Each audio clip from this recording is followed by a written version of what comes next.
Hello everybody and welcome back. And now, before we continue with the Burp suite, I just want to show you some of the tools that you can check out by yourself that already come pre-installed in Kali Linux and are used for discovering basically more information about a certain website. So let us just open our terminal. We will go over them briefly. There's only two tools, and then we will continue after that to use Burp suite in order to hack a web page. But first of these tools is called Whatweb. If you just type here Whatweb, you will be prompted with your options for this command. And what this command basically does is it identifies different web technologies running on a certain website. It can, for example, detect JavaScript libraries used for designing the websites. It can cover some different systems, technologies that are running on the website. Now, we will only cover one of the options right here, which is just the verbose, which is -v. We will just use that in order to show you what this tool does. So let me just check out the IP address of my OWASP machine. So I'll just type here ifconfig, and we can see that it is .1.9. So if I type here whatweb -v 192.168.1.9, we should see some of the things that are running on the website, which can be useful if you are planning a further attack. So we can see we got a bunch of these options, bunch of the output, which says basically the versions and the things that are running on the website. So we'll go from the top. As it says, the page is found, which it gives us the status code 200.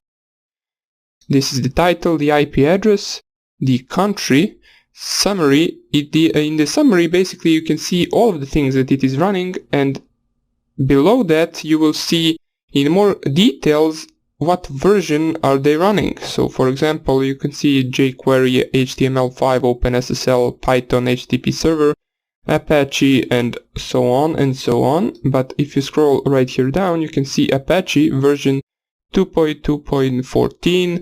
We can see different modules, module proxies _HTML, website. Now this is just the website of the Apache. Let me just go down. Emails. So it extracted some of the emails, I believe. Not really sure if that's that. It could be that these are just some of the emails that are located on the website. Yeah, because of this one, I believe OWASP BWA.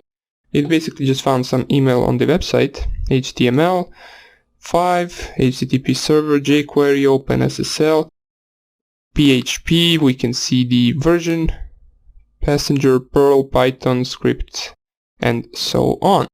So these are just some of the useful information you can find out about a certain website. For example, if you find out that it uses JavaScript, you can possibly try to plan out a cross-site scripting attack or something like that. Now that's just the first tool that I wanted to show you. We won't be covering it in details, so let us just go on to the next one right away. And the next tool would be Dirb. So just type in your terminal Dirb and you will get the available options for this tool. So basically what this tool does is it scans for directories that aren't found in the page. It basically recursively tries to find web pages with different extensions. If it finds out that the web page exists, or if it doesn't exist, it basically finds that out by the status code of the page itself. So for example, we all know that if you visit a page that doesn't exist, you get that weird 404 error, page not found.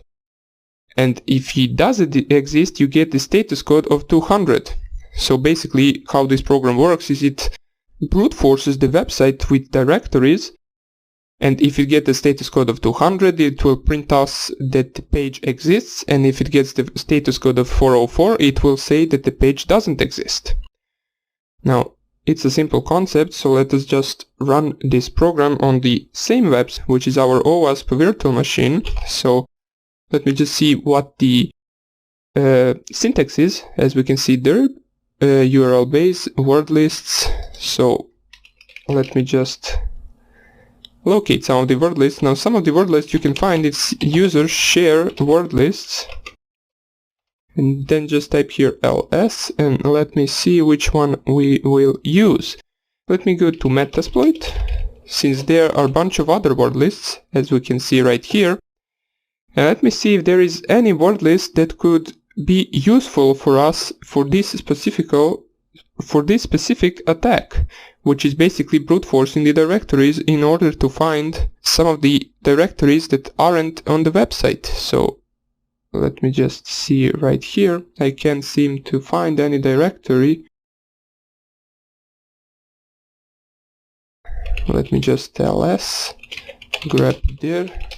Maybe it will find something like that. No. Let me just go. Oh, there it is. There is literally a dirb. So we can use something from here, I believe. Extensions common. Let us just get that so we can see if that is what we need. No, I don't think that is what we need. This is the file extension. So let me just see what is under common. It could be something useful. So we can try that one. Not really sure if it is made for this, probably not, but let us give it a try, why not? So we will use the common txt.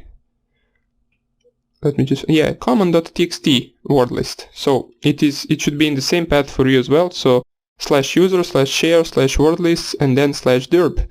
And you should see the common.txt file. So let us just run dirb once again.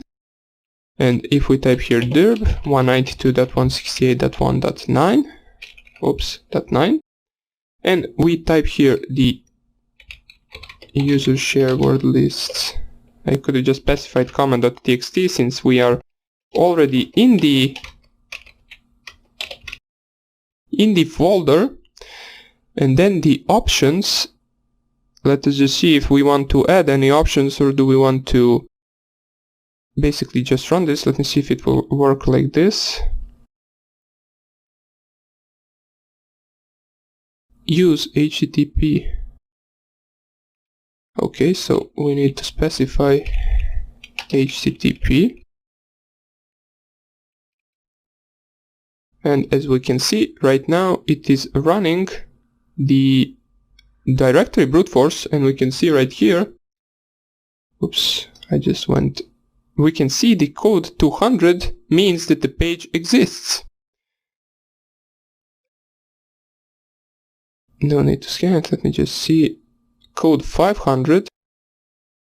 Okay, code 200, 200, all of these 200 pages do exist, so we can prove that. Let us just use any page that was code 200, for example this one. We can copy the URL and let us go open our Firefox. Now, the reason why I'm showing you this attack is because some of the websites can configure to have available web pages with basically usernames and passwords. So you can basically find something you shouldn't be able to find just by trying out random directories for that page.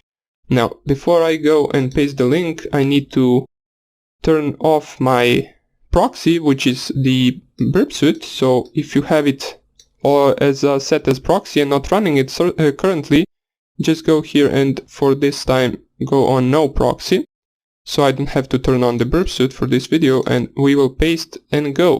And as you can see, it found a page. So this page exists.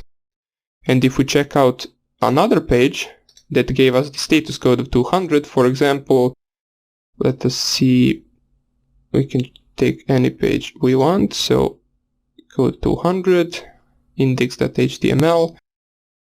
This is some ICO file, so, but it doesn't matter. Let us just see if it works.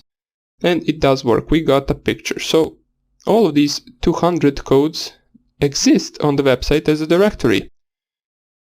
So basically that's about it for this tool. Now we will be coding our own directory brute forcer in the advanced section.